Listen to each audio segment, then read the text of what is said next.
صل على سيدنا ومولانا محمد وعلى سيدنا علي وسيدتنا فاطمة وسيدتنا زينب وسيدنا حسن وسيدنا حسين وعلى آله وصحبه وبارك وسلم.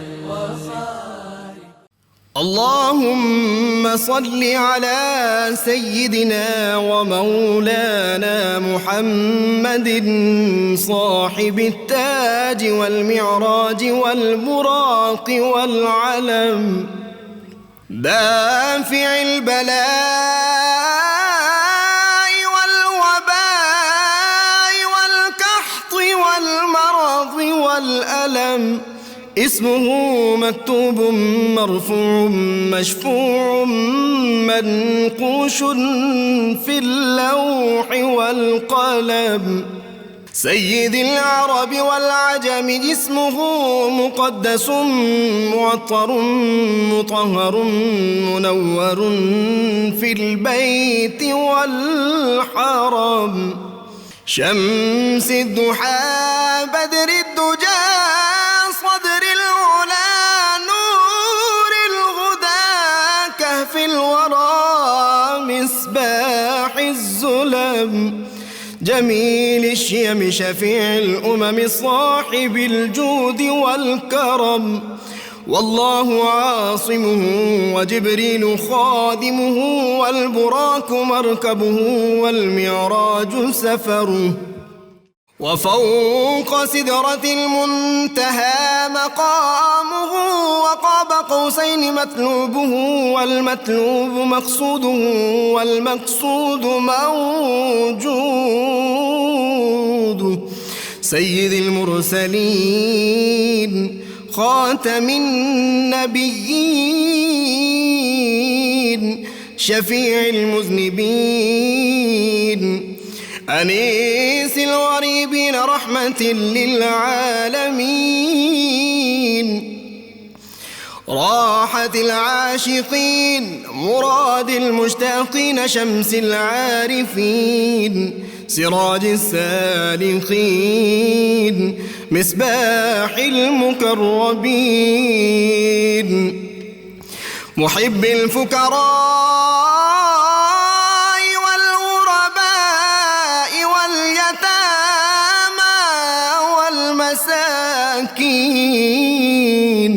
سيد الثقلين نبي الحرمين إمام القبلتين وسيلتنا في الدارين صاحب قاب قوسين محبوب رب المشرقين ورب المغربين